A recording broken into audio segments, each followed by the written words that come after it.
Dark Tower. 0. Exceptions.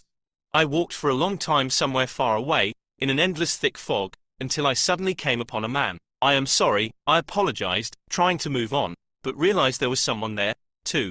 Follow me, the man said. What do you mean? I asked. The queue. What are you queuing for? Everyone gets their own. And how long do we have to wait? The man shrugged. The queue moved a little further. I began to distinguish some voices. Do you know what is there? I asked. I don't know, the man replied indifferently.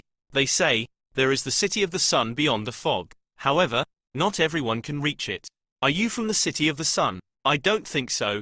The man grinned. More likely, from the land of dreams dungeon. The queue moved forward a little. So, are you an atheist? I supposed. Not anymore, he sighed. Suddenly, a girl of about 5 years old emerged from the fog. She ran between us and immediately disappeared. Are the kids in the queue, too? I wondered. I guess so, the man replied. The girl emerged from the fog again, but from the other side. For a moment she stopped next to us and then turned to me. There is a cat waiting for me there. And who is waiting for you? I don't know, I shrugged.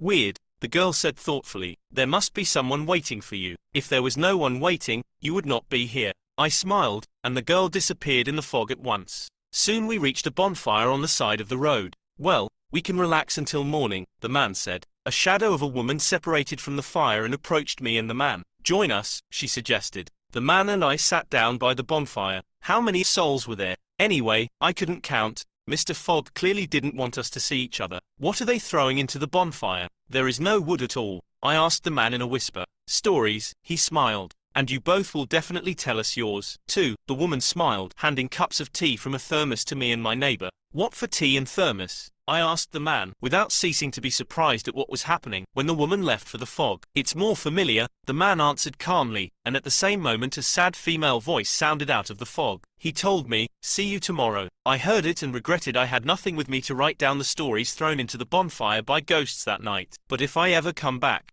Suddenly I felt someone's gaze on me. I turned around and saw an angel. Hello, I whispered. Have you come for me? Yes, he nodded. The bonfire stories are still going on. I tried to protest, as I felt cozy in the fog that hid the faces of the storytellers, and I was about to share my own. Don't be upset. The angel smiled as he read my mind. The bonfire won't go out for a long time, and stories will follow each other until the last soul leaves the earth. Now you have to go. I looked at the man. For some reason, I didn't want to say goodbye to him. Well, go. He patted my shoulder. I will find you later. In the city of the sun or in the land of dreams? I asked him. Wherever it is written in the tablets. The man sighed. The angel held out his hand to me, and we walked away from the bonfire. Where are we going? I asked. To the chancellery. What about the queue? There are exceptions to every rule. We stepped abruptly out of the fog and found ourselves on the outskirts of the city, flooded with the sun, at the entrance to a skyscraper. I noticed several angels bypassing the queue to lead inside the souls guarded by them. We followed them in. The angel asked me to wait for him on a bench at the ajar door to the courtroom, next to others like me waiting something out of turn. What a pity, sighed the boy sitting to my right. Pity for what? I decided to clarify. We are here and not there, he answered sadly. Why? I asked, not understanding what he meant. And where is there?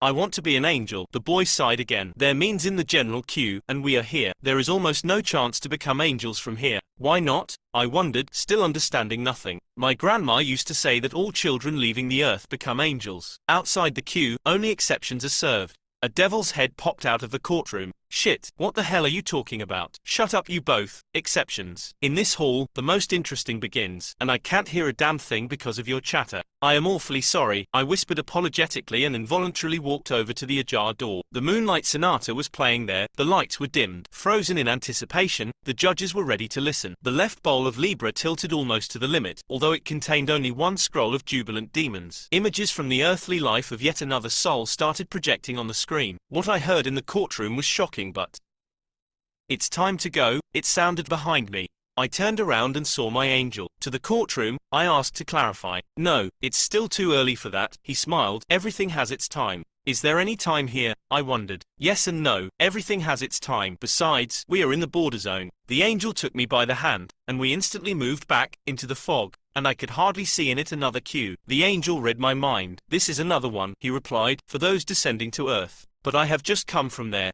Yes and no. It's been decided upstairs that you should urgently return to your body, as an exception to the rule. Is that why you took me out of the queue to the chancellery? Yes. And that boy who wants to become an angel, is he also an exception? Yes, he is, as well. So he won't become an angel. It's a pity. Everything has its time, repeated the angel. We approached the house with the inscription customs. At the passport control window, I noticed a black raven, stamping the passports of those descending. It was interesting that those standing in the queue to Earth differed in the density and age, and one could guess the profession from the attire of the soul. All types and kinds were there, in that queue. So is everything predetermined? I asked my angel. Not everything, otherwise what's the point of descending? He sighed and added, wait for me here. I need to arrange something with the border guardian. I sat down on one of the benches nearby, almost entirely filled with various souls. Excuse me, I turned to my neighbor. Why are you almost transparent while most of those in the queue are dense enough? You seem to be here for the first time, the neighbor sighed. I am a restless soul, and they go to incarnate. Being drawn to Earth, we go back. Do you have a passport too? Certainly. Do you need a visa to Earth? Of course. But why? I was surprised. Why do you come back? Me personally, you mean? I am coming back to help, and in general, everyone has their own. Hearing our conversation, a few restless souls silently flew up to me. You seem to be an exception to the rule. One of them exclaimed joyfully. Do you want us to tell you our stories? You'll share them on Earth when you are back. Yes, I do, I nodded. I noticed my angel leaving the customs. I stepped towards him, but stumbled, and no, I didn't fall. I flew somewhere down, through a wall of fog, until I collapsed to the ground in the forest. I got up and looked around. The gloomy forest, shrouded in a thick grey-blue haze, looked frightening. Tall trees stood like idols, absolutely leafless, and there was no grass on the ground, and no one to be seen at all. And yet, I heard owls hooting, snakes hissing, strange voices, and even steps somewhere nearby. I walked wherever I could, understanding neither where I was nor how to return to my angel, as suddenly I ran into a red-haired girl in a black cloak with a long hooded cap that appeared out of nowhere. She looked like a pretty witch, just the broom was missing. Wow, the girl exclaimed, looking me over from head to toe. Sorry, I scanned the space, and no one was here. I got lost, or rather, I fell out of there. I pointed my finger at the sky. Sorry. Well, there is an elusive term. Better tell me, who are you and where do you live? I lived on Earth, but suddenly I got here. My angel says I have to go back. That's what decided upstairs. And at customs, I accidentally stumbled. Ah, you are an exception. I get it. Remember, there are no coincidences. Let's go. I will take you to customs. If you were an ordinary ghost, we would use the portal. We went into the distance. And you, who are you? I decided to break the silence. Tell me about your world. I am interested, really. You know, everyone has their own little world here. In terms you can understand, similarly to the world of illusions, where souls incarnate and live, we have many countries. For example, the land of mists. It borders on the world of illusions. Any soul passes through it, going down or up. Many souls get stuck there until they solve their issues on Earth. There is the land of dreams, a neutral visa-free territory, where all souls can meet without exception. Those who are close to the Creator live in the land of true light. Some say that only spirits dwell there, not souls. Spirits, freed from attraction to the wheel of time. However, this is just partly true, because in each land there are several spheres, or levels. Is the city of the sun located in the land of true light? I wondered. Yes, it is. And where do you live? Not far from the city of the sun. So you are not a witch, are you? Of course, I am not. The girl laughed. I am just used to. In one of my incarnations, I was burned by the Inquisition, although I didn't practice witchcraft. Excuse me, where do witches and sorcerers live? Down there. On Earth, you mean? And there as well. By the way, they can also be found in the land of mists, although less often than in the land of dreams, but they can't get into the land of light. They should not, at least. Do you miss Earth? No. But sometimes I return to the chapel. Usually, those who miss earthly things, or are somehow attached to Earth, get stuck in the land of mists. Those who come to the land of light are no longer particularly nostalgic. And what do you do in the land of light? I work in the mental sphere, inventing antidote formulas in the laboratory of one of the first alchemists. It turns out that souls don't rest, they work. They serve, just like on Earth. The only difference is that here they serve consciously. Some souls even consider life on Earth a vacation. Someone, indeed, goes down to have a rest. Someone has a business trip. Do souls choose themselves where and with whom to have a rest? Almost always themselves, yes. Business trips, of course, can't be chosen, but, in any case, options are agreed with you. Am I on vacation or on a business trip on Earth now? Somehow, yes. The Warriors of Light are not a fairy tale. Of course not. And what do you do on Earth? I write fairy tales for adults. Wow. Sometimes I visit the Library of the Universe for work. I will have to find you there and read something. Am I there too? I was surprised. Of course, you are. Everything and everyone that worth being is there. Even unwritten yet? Yes, otherwise it won't be written. Why? First everything appears here, and then on Earth. Would you tell me your story while we go to customs? Something earthly or local? I don't know, but, apparently, the one that is already in the library of the universe, I supposed, smiling, and my companion smiled back. Okay, I will tell you about my dark tower, although, there are a lot of stories here.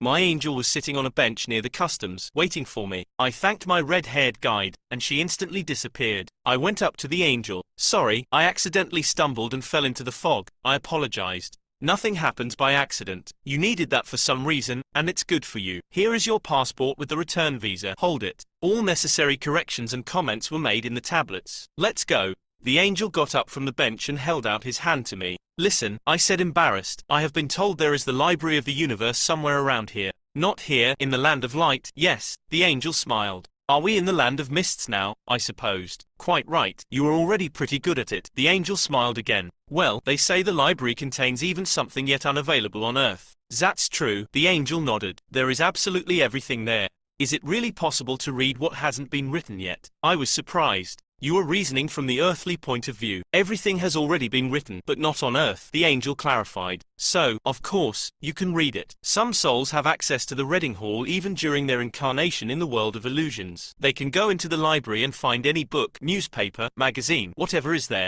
That girl who helped me not to get lost. Karina, you mean? Yes, Karina. She said she would go there to read my books. Meanwhile, I don't have a single book on Earth yet. So I thought, would you like to visit the library? The angel scanned me.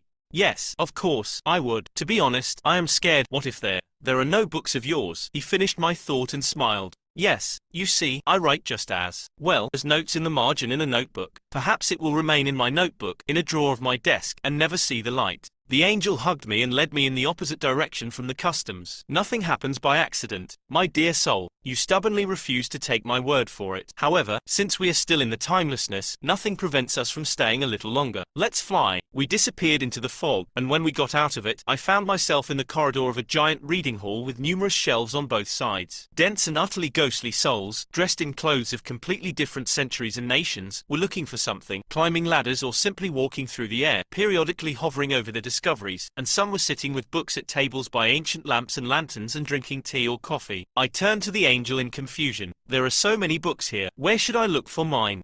Whatever is truly yours will find you by itself, he said, and I immediately noticed a shimmering book on the shelf right under the ceiling. I looked around for a free ladder, but the angel just grinned. Hold out your hand, he said, and I obeyed, and the book flew smoothly off the shelf, waltzing towards us. This book is too big, I whispered, barely able to contain my excitement. It must have been wrong. I have a few miniatures as sketches only. Have you already forgotten the stories told you by ghosts today in the land of mists? Tales of Ghosts. I read the title, and the book began flipping slowly. Yes, the angel was right. The stories thrown by souls into the bonfire on the side of the foggy road to the heaven office. The cases of the defendants in the courtroom. The restless ghosts' confessions on the bench by the customs, and the novel of my red-haired guide, who works with antidotes in the laboratory of the local alchemist. All that flashed before my eyes. Only the last part of the book, Tales from the Land of Mists, partially included my tiny sketches I had already written on Earth.